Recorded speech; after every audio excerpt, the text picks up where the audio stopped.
Jay, we got some interesting rankings that popped up from the biggest draft expert the world has ever seen, one Mel Kiper. One Mel Kiper, Jay. We got to get into these Mel Kiper rankings. And Yes, sir. you saw them before me. I'm just like, I literally saw it, about like 2 minutes before the show started. Let's talk about these Mel Kiper rankings. So, good people out there, what I do, college prospects, scouting, all that other good stuff. But you know the quarterbacks that I talk about, the Matt Corrals, the Malik Willises, the Carson Strongs.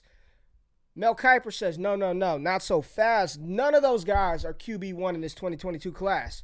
Drum roll. Jay, who's the quarterback one per Mel Kiper in the 2022 NFL draft class? Who is he?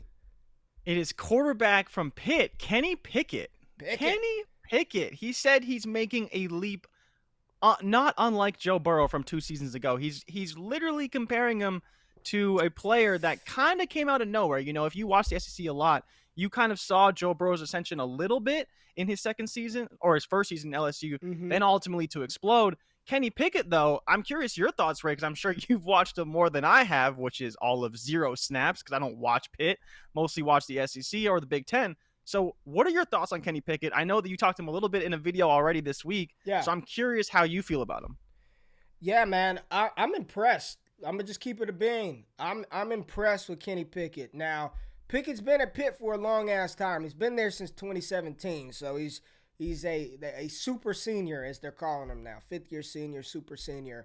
Came back after the COVID year. They basically had an extension to play one more time.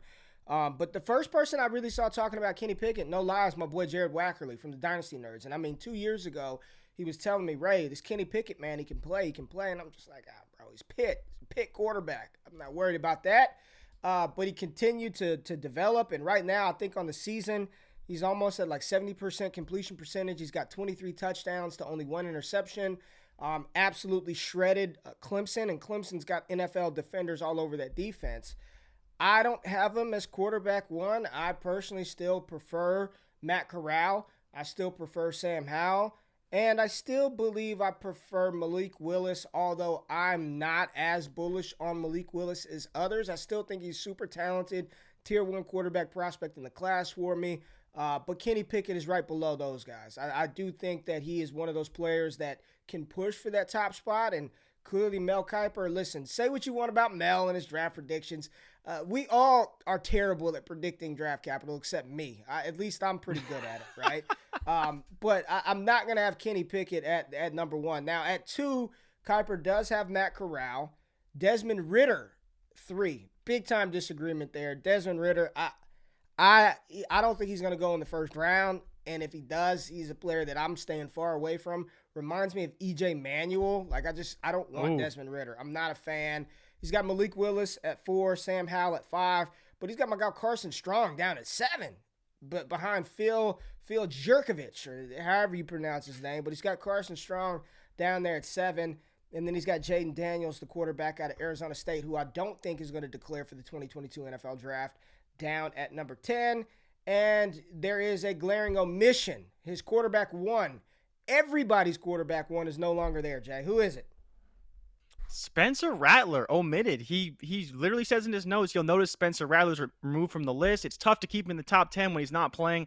It's likely he's going to transfer and play elsewhere in 2022 and enter the 23 draft, which we actually talked about, I think, weeks ago when Caleb Williams just kind of was starting to get his feet wet at Oklahoma. We hoped that Spencer Rattler would get benched, and now look what happened. He's benched, and he's going to have to transfer. There's no way QB1 is coming out in this draft when he's not even a top 10 quarterback right now. But we'll see. Who knows? Maybe he's got that confidence and the coaches staff believe in him. Maybe his agents start to give him some good insight to the draft. I don't know. But right now, he's going to have to transfer. And I still think that Ole Miss is a great location for him to go to.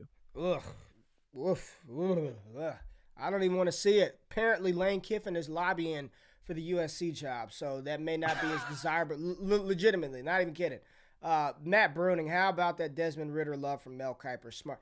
Bruning, man, I love you, brother. I love Matt Bruning, but damn, he loves him some Desmond Ritter, and I just don't see Yeah. it. I just don't Kuiper see it, put man. Ritter right in at 25. So he actually ranks the 25, and he Uh had huh. Ritter at 25, and Pickett was at 15. So Pickett's not Yeah. super high. He's still got Yeah. Thibodeau at 1, which is All where right. he's supposed to be. At least he's right there. Now the running backs. Listen, maybe I'm just out clueless. I have no clue what's going on. But Devonte Price from Florida International and Pierre Strong from South Dakota State are top 5 running backs from Mel Kiper. Kenneth Walker, not top 5. Brian Robinson, not top 5. Zach Charbonnet, barely inside the top 10. If we're looking at a class where you're going to have to draft Pierre Strong or Devonte Price, it's probably not very good, man. He's got Brees Hall and Isaiah Spiller at the top. He's got Kenneth Walker at 6, Zach Charbonnet at 9. I'm not even joking, and I'm not afraid to admit it. I know nothing about Pierre Strong. Nothing. Nothing. I got to go do my I know nothing about the South Dakota State running back. Maybe I'm just not tapped in enough. Maybe old GQ is turning mainstream, and I only pay attention to the Power 5 and G5 schools. I'm not diving as deep as I once did. I need to get back to my roots. I have no damn clue who that is in their top 5 backs in the class. Do you have any insight on Mr. Strong or Mr. Price? No, I was like you, very, very confused to see these guys, but Pierre Strong, 7.6 yards per attempt, 800 rushing yards, 10 touchdowns this season. Seems fine, nothing crazy. Seems normal. Coming off back-to-back 1,000-yard seasons, I mean, he's pretty good. He's caught 15 passes this year so far for 119 yards. Doesn't seem to be anything special. You talk about running backs needing to do all this to win the Heisman. Just to kind of earn our respect from South Dakota State, you got to be balling. Like, you can't just be having, regular seasons or even good seasons. Like, you got to be Kenneth Walker out there. And Kenneth Walker's doing that at Michigan State in the Big Ten. So, I don't know, man. Oh, God. Okay, hold on. Stop Hold the the presses. What are we doing? Devonte Price, all right? He's 6'2", 215. I like it. Do you want to guess what his season stats are? Don't look. Do you want to guess what this Devonte Price's season stats are? They've got to be bad. I'm going to go with 600 yards and 5 touchdowns. 600 yards and 5 touchdowns? Hold on.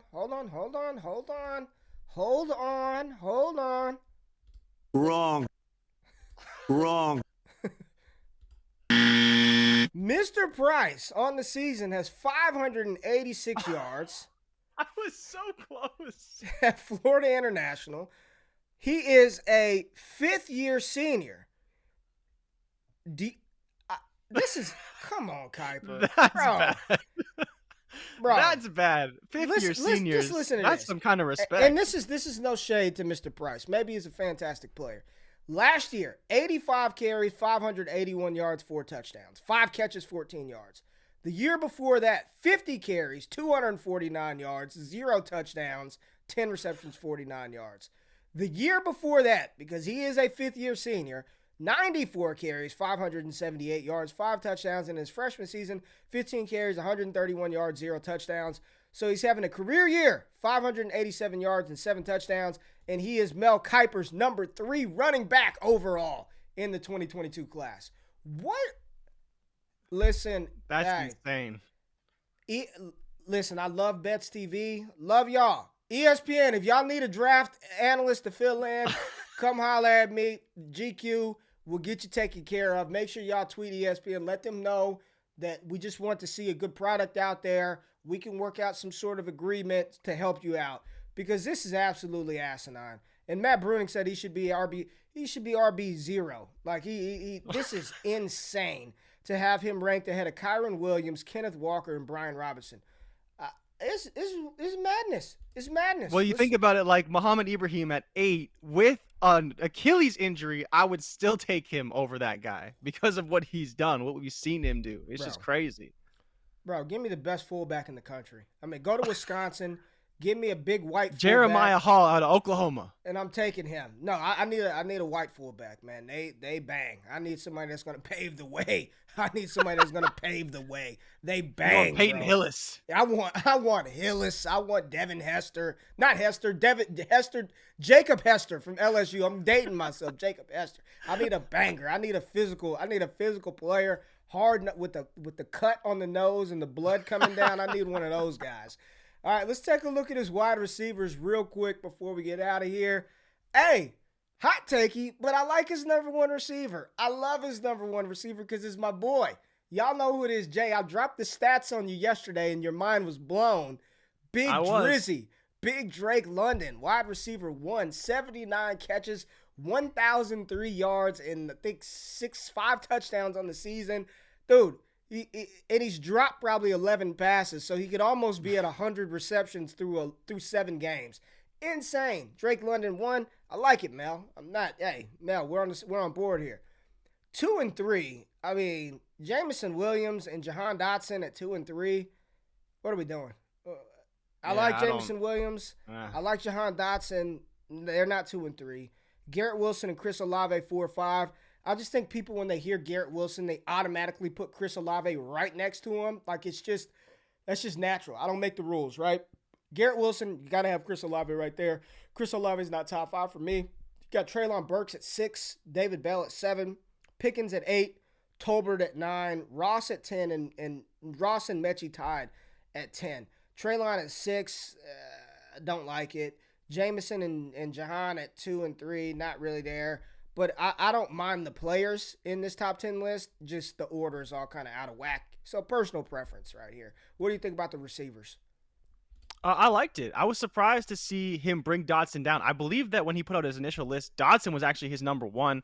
Drake London, prisoner of the moment a little bit, but he's playing really, really well. And if we've seen anything, Devonta Smith got drafted super high because he had a spectacular season. Jalen Waddle was a lot more about the tools than the actual production, where Devonta Smith was a lot about the production just as much as it was the tools. So I'm intrigued. I never thought that he would be as good as Michael Pittman, but he's showing that he's a lot better than Michael Pittman. It's not really even that close. They kind of shared a feel a little bit. You talking about Drake? Yeah, Drake London, right? Obviously playing at USC together. I think they have similar builds. Is London bigger than Pittman was? I know Pittman's still like 6'4", right? Yeah, Pittman was 6'4". I think he was like 220. Drake is listed at 6'5", 215, so he probably comes in at 6'4", maybe a little bit less. So I don't think he's as big, but he looks longer than Michael Pittman Jr. I think he might be a little bigger. Yeah. Maybe. Yeah, and like we've talked about, and for people who don't know, this is a guy who played on USC's basketball team in the Final Four, everything. Like, so he was committed to ball. He was committed to football. He chose football. Well, no, he played 2 years basketball, and then eventually I tweeted a picture of his jumper. It looked kind of, hey, Drake wasn't out there averaging a lot of points, but that just shows the athleticism. But to your point, yes, going into last season, he said, the hell with basketball. I'm going to focus and be a full-time receiver. Continue. Yeah, and you see it pan out. He could be the number 1 receiver taken, and I would not be shocked. Again, production is going to speak for itself. When it's all said and done, he's probably going to have 100 catches, could have 1,500 yards, double-digit touchdowns. We'll see. He's going to have 100 catches after next week. I mean, he's only literally. He's at 70? He's at 70, He's at 79. I'm not even joking. He's going to get. Okay, so what's your prediction? What's your prediction? Prize pick lock this week. No BS. Whatever Drake London's reception total is at, hit the over. I mean, I don't think he's had under double-digit catches twice this season, 2 times out of 7 games. So if it's set, and it's going to be set at like 9.5. Watch, it's going to be 9.5. I bet you if I look on Prize Picks right now, Drake London's reception total is at 9.5. I think he's going to end the season with close to 140 receptions, man. I mean, he's just well. They've only got, I'd say closer to 125, like, 130 on the high end. Yeah. Okay. I'm looking up his Prize Pick numbers, but continue with. So the other surprise for me is David Bell being so low. I know that he's been injured, but the thing with David Bell is, like, when has he not produced? So that to me is kind of the biggest issue, is like, you go all the way back to when he was a freshman at Purdue, he produced. Sophomore with Rondell Moore being hurt, he produced. This year, now Rondell Moore is gone. he's been in and out of the lineup a little bit, but he's still producing at an extremely high level. He's the reason they beat Iowa. But he had 200 yards in that game, and Iowa's ranked number 2 in the country, and Purdue just came in, stomped them 24-6 or whatever the score was, literally on the back of David Bell. So if there's one thing I got to give Bell a lot of credit for, he has carried a Purdue offense that has been decent at best. And, Dotson has kind of done that for Penn State. But I think that if I was to stack all the receivers together, it'd probably be Treylon Burks at 1, maybe London at 2, and then I'd probably put Bell at 3rd as the guy who is really taking their offense and carrying it to the finish line. All 3 of those guys do that each and every week, and you got to give them a lot more credit than, a guy like Mechie or a guy like Wilson and Olave, who play together. They play together on an offense that is way better than the teams they play. They are carrying their offenses forward more so than they are anybody else. So I think that translates at the next level more than some of these other guys. I've got David Bell at 3, man. I've got him and Garrett Wilson tied at 3. But if you're asking me, gun to my head, pick one, I probably would take David Bell. He is the Rashad Bateman of this class, and Bruning literally just said it. Like, it's because he's not special. He's going to be the Bateman of this class. And he was productive with Rondale Moore, who we all love. Like, he was doing it with Rondale Moore. He's doing it as the guy. And I think he's going to test like a much better athlete than people are giving him credit for. So I'm with you, man.